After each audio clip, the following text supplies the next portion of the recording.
নমস্কার বন্ধুরা, তিয়াসাস রেসিপিতে সকলকে স্বাগত জানাই।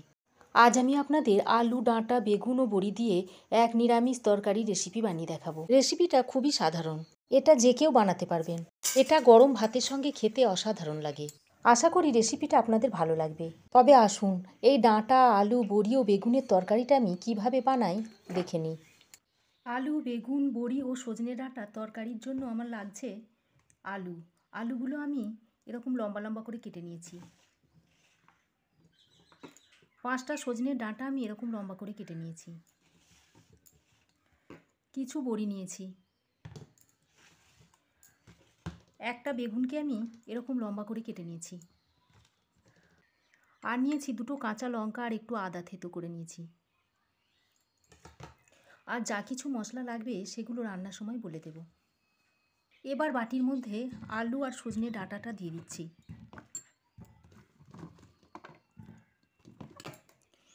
এবার এর মধ্যে 1 চা চামচ নুন দিয়ে দিচ্ছি আর হাফ চা চামচ হলুদের গুঁড়ো দিয়ে দিচ্ছি। দিয়ে এগুলো একটু মিশিয়ে নিচ্ছি। নুন ও হলুদটা মাখিয়ে এটা 5 মিনিট রেখে দিচ্ছি। এবার বেগুনের মধ্যেও আমি একটু নুন আর সামান্য একটু হলুদের গুঁড়ো মাখিয়ে নিচ্ছি। এবার আমি গ্যাসে একটা কড়াই চাপিয়ে দিয়েছি। গরম কড়াইয়ে 2 চামচ সর্ষের তেল দিয়ে দিচ্ছি। এবার গরম তেলের মধ্যে বড়িটা দিয়ে দিচ্ছি। বড়িটা এবার তেলে নেড়ে চেড়ে ভেজে নেব। বড়িটা এরকম লালচে করে ভেজে নিয়েছি। এবার বড়িটা তুলে নিচ্ছি। এবার ওই তেলের মধ্যে নুন হলুদ মাখিয়ে রাখা বেগুনগুলো দিয়ে দিচ্ছি।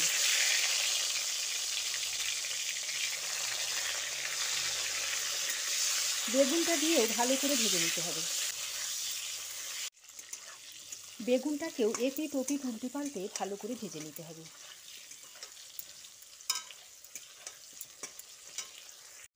বেগুন ভাজতে কিন্তু খুব বেশি সময় লাগে না, অল্প সময়ের মধ্যে বেগুনটা ভাজা হয়ে যায়।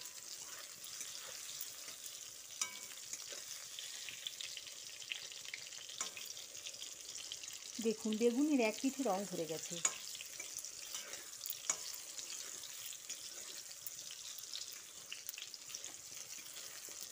এভাবে নাড়াচাড়া দিয়ে বেগুনটাকে বাদামি করে ভেজে নেব। বেগুনটাকেও আমি লালচে করে ভেজে তুলে নিচ্ছি।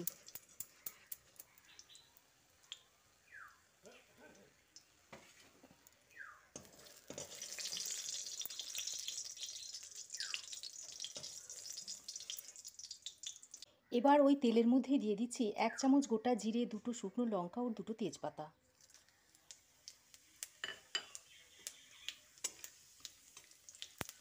ফোড়নটা দিয়ে কয়েক সেকেন্ড ভেজে নেওয়ার পর এর মধ্যে ম্যারিনেট করা আলু ও ডাঁটাটা দিয়ে দিচ্ছি।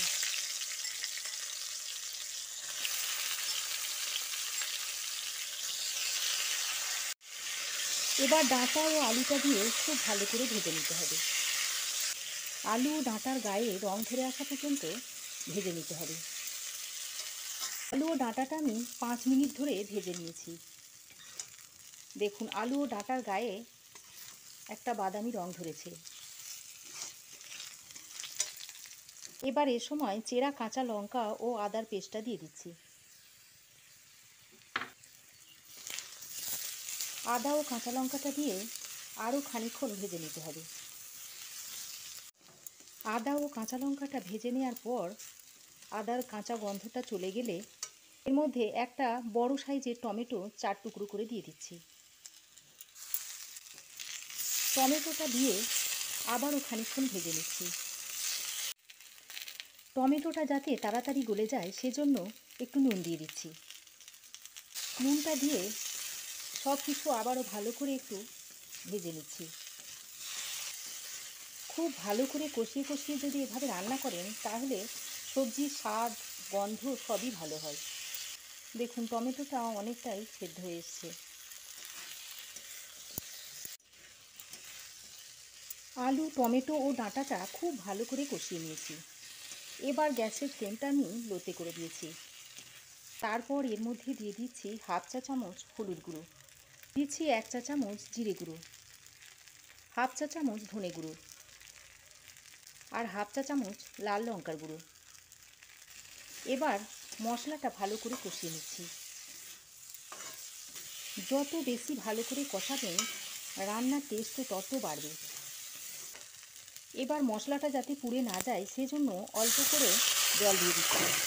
জলটা দিয়ে মশলার সঙ্গে আবারও ভালো করে কষিয়ে নিচ্ছি। আলু ডাঁটা ও টমেটোর সঙ্গে মশলাটা খুব ভালো করে কষানো হয়ে গেছে। এবার 1 কাপ মতো জল দিয়ে দিচ্ছি।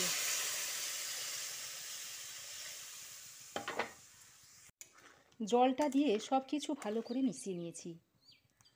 এবার ঢাকা দিয়ে 10 মিনিট রান্না করে নেব। এতে করে আলু ডাঁটা সবই ভালোভাবে সেদ্ধ হয়ে যাবে। দেখুন 10 মিনিট খুব ভালোভাবে ফুটিয়ে সেদ্ধ করে নিয়েছি। দেখুন আলুগুলো খুব ভালোভাবে সেদ্ধ হয়ে গেছে। এবার এর মধ্যে ভেজে রাখা বড়িগুলো দিয়ে দিচ্ছি আর ভাজা বেগুনগুলো দিয়ে দিচ্ছি। তারপর আলু ডাঁটার সঙ্গে একটু মিশিয়ে দিচ্ছি। তারপর ঢাকা দিয়ে আরও 5 মিনিট রান্না করে নিচ্ছি। বেগুন ও বড়িটা দিয়ে আমি আরও 5 মিনিট তরকারিটা ভালোভাবে ফুটিয়ে নিয়েছি। এবার গ্যাসটা বন্ধ করে দিচ্ছি। বেগুন, আলু, বড়ি, ডাঁটার তরকারিটা এখন সার্ভ করার জন্য রেডি। এরকম সজনে ডাঁটা দিয়ে আলু, বেগুন, বড়ির তরকারিটা একবার বাড়িতে বানিয়ে খেয়ে দেখবেন। আর কেমন হয়েছে একটা কমেন্ট করে জানাবেন। আশা করি রেসিপিটা ভালো লেগেছে। ভালো লাগলে একটা লাইক ও শেয়ার করবেন। পাশে থাকা বেল আইকনটা অবশ্যই প্রেস করবেন।